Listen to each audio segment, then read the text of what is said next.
In today's video, I'm going to teach you how to remove the Payhip logo from your online store. This can give your store a more personalized and professional look, allowing you to make it truly your own. To get started, you'll first need to log into your Payhip account.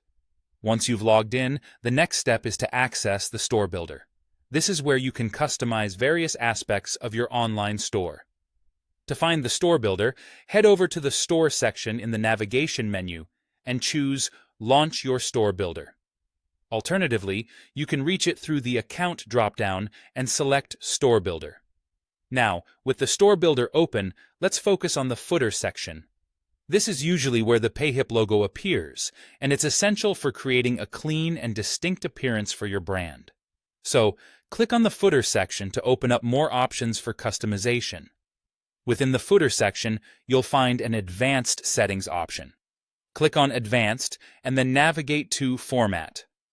This area houses the controls we need to adjust to remove the logo. As you explore the format settings, you'll come across an option labeled Show Powered by Payhip. This is the toggle we're looking for.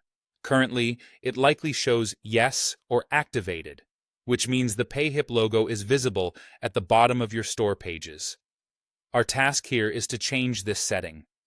Click on the drop-down next to Show Powered by Payhip and simply change it to No.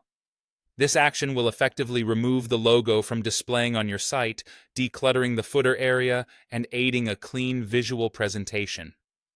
Once you've made this change, the final step is crucial to ensure all your adjustments are applied to your live store. You'll need to click Publish. This button is usually situated at the top right corner of the Store Builder interface. By selecting Publish, you're saving and implementing all modifications you've made during your session in the Builder, including the removal of the Payhip logo. And that's it. You have now successfully removed the Payhip logo from your store's footer.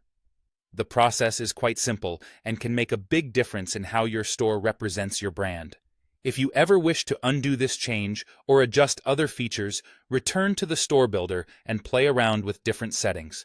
Thanks for tuning in and following along. I hope this guide was helpful in customizing your online store to better suit your brand identity. Don't forget to subscribe and leave a comment if you have further questions or need guidance on other features. Happy selling!